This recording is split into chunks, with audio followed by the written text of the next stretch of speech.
Movie Time is brought to you by the Gateway Film Center, 1550 North High Street, Columbus, Ohio. Further details and showtimes online at gatewayfilmcenter.org. The award-winning It's Movie Time is produced by John DeSando. Listen to the shows and read reviews online at WCBE.org. I'm Johnny DiLoretto. I'm John DeSando.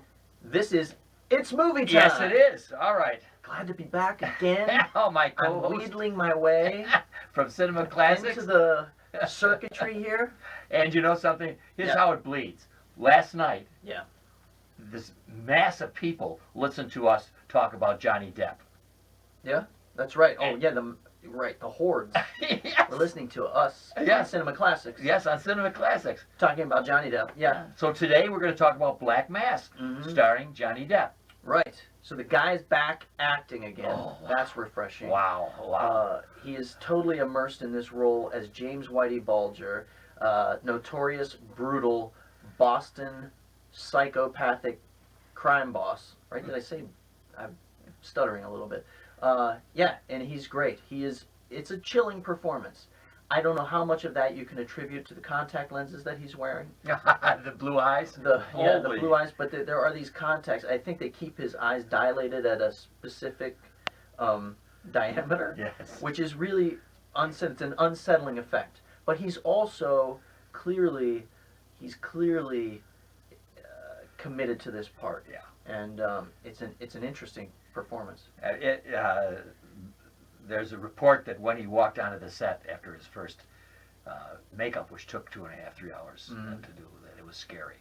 Yeah. And people who knew Bulger, it was very scary. Yeah, he is here intimidating in a way that I don't think I've ever seen him.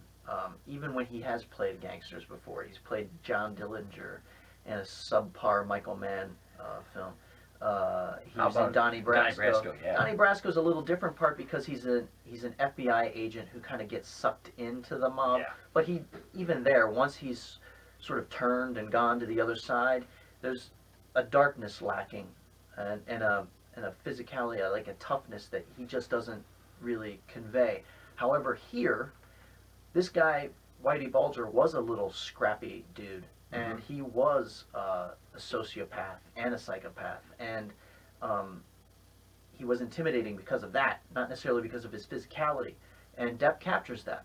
Oh yeah, and the film captures South Boston at that time. I was working in South Boston at the University of Massachusetts, and believe me, you could feel from South Boston, you could feel the legend growing of Bulger. But it wasn't just himself, because his brother was the most powerful state senator in Massachusetts, played by Benedict Cumberbatch, Right. Billy Bulger. Benedict Cumberbatch, here, terribly miscast, by the way. Do you think so? Oh my God. He was He's underplaying terribly it. miscast. Yeah. I have to admit, I like him. I like watching him as an actor. Thought he was slightly uncomfortable in it. Yeah, That's he all. looked, didn't he? He looked ill at ease Yeah. himself as Yeah, a he did. performer. And I didn't know whether he was just trying to imitate Billy Bulger, who eventually became president of the University of Massachusetts until it was disclosed that he had been in contact with his brother, who was Jimmy, as Whitey, was on the lam for a good 16 years once he discovered that the feds were coming for him.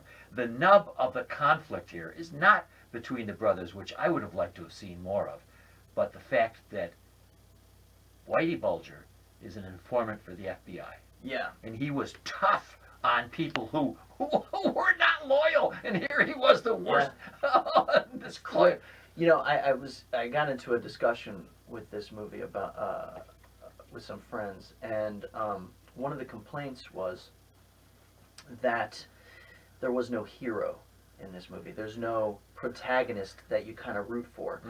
Like in the way, and we got to think about mobster movies and gangster movies, but you know better than anybody that early on, when the gangster movie first was a hit with audiences, James Cagney was the go-to guy, right?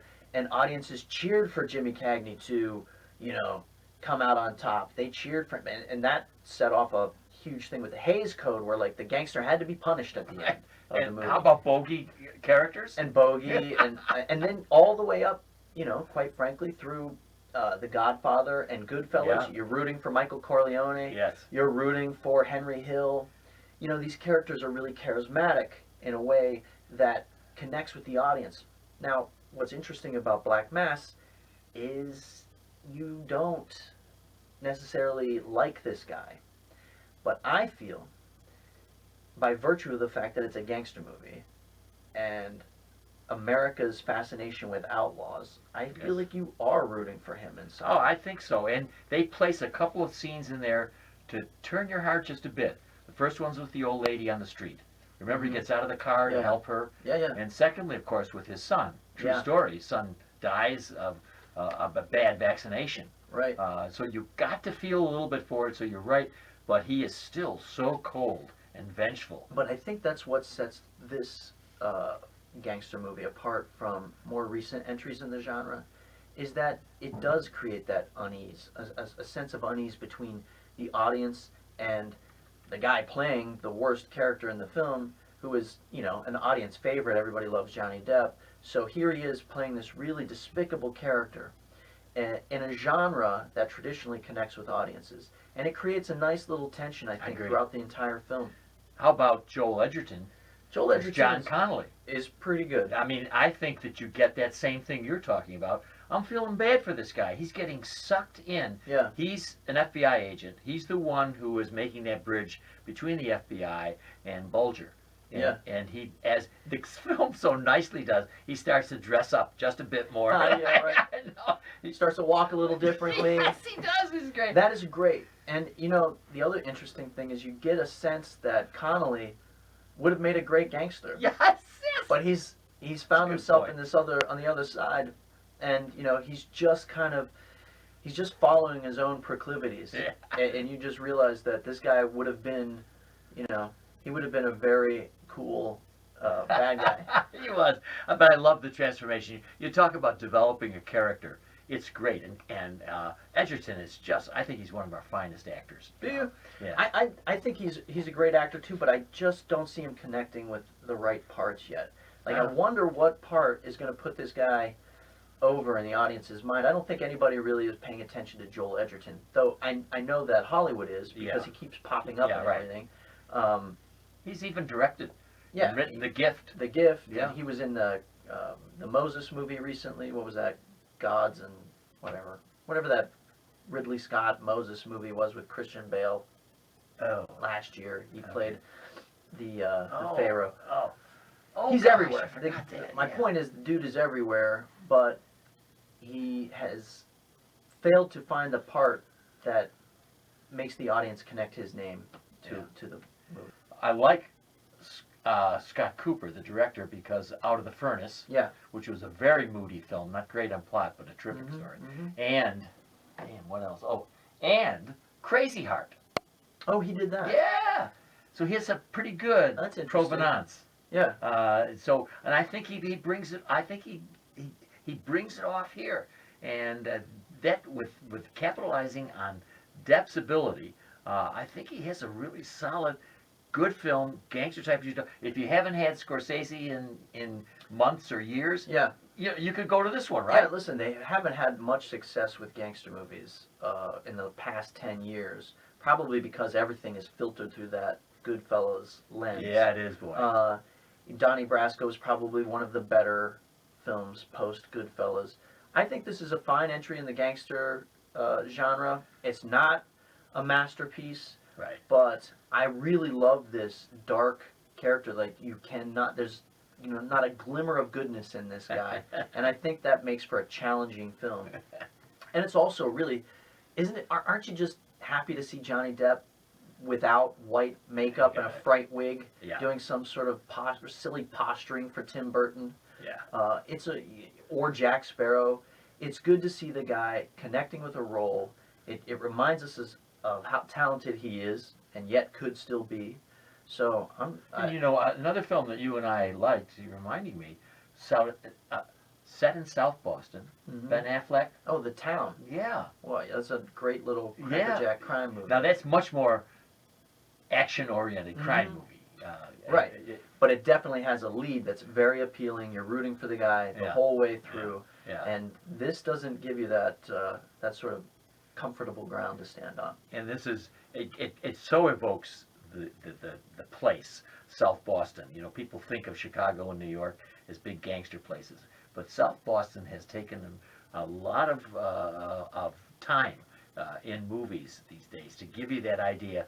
And because there's not a lot of money floating around, you know, things are always tense, and the cinematography is dark and foreboding, and I just like it. Yeah, there's one other thing I wanted to add about the movie.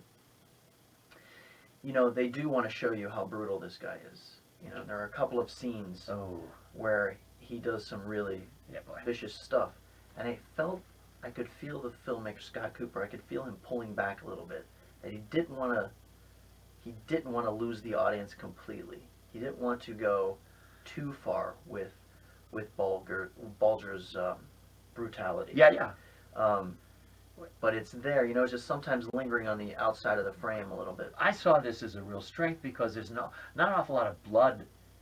You know, the way you ordinarily, when you have somebody shot in the car, you're going to see blood all over the windows and all that stuff. They don't do that. I think that's maybe part of what you're talking about. Well, there's the scene where his right-hand man, which is great. I wish I'm so sorry that I don't know this guy's name.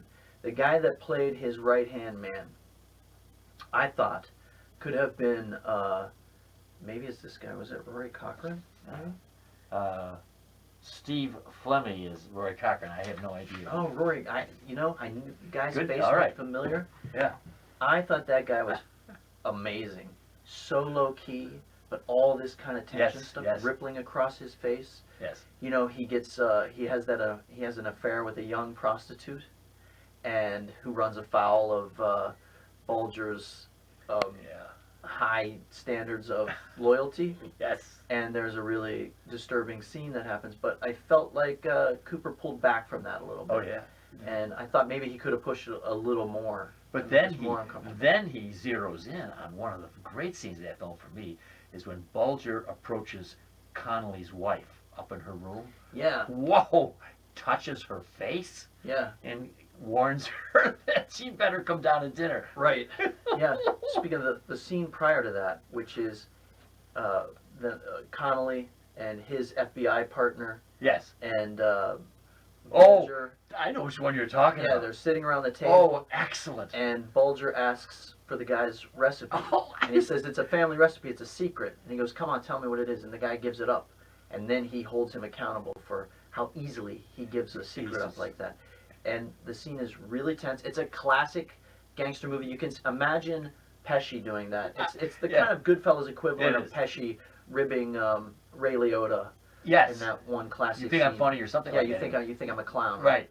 It's that kind of scene. Excellent. It's played a little differently tonally, but it's really effective. You know, it just goes to show you too when a filmmaker slows down enough to explore the tensions inherent in a scene and let actors do the work, how effective that can be. It's probably one of the better scenes in the past few years of any movie. Excellent. Actually, a great choice. Now, remember, it's movie time. Yes. And there's something we have to do now. Right, is the grading. We do have to do grading. Would you like your- me to go first, or? This is your pedagogy coming up. I know. Oh yeah, you know, I want to give this movie an A-. I'm torn between B+ and A-, and I think just because I'm so excited to see Johnny Depp acting again, I'm gonna go A-. Good for you. And I'm giving it a solid B. I was so close to B+, but I thought some of it was so formulaic and really taking off on Goodfellas and others that I gave it the solid B. But A-. Tomorrow I could have given it an A-. Right. So we're good. We're right there, and it's a great movie. It's been out for over a week. Yep. But it's a good one to go see with popcorn. Pre-Oscar season, and maybe you'll be kicking yourself later if you miss it because Johnny Depp might get a Best Actor nomination.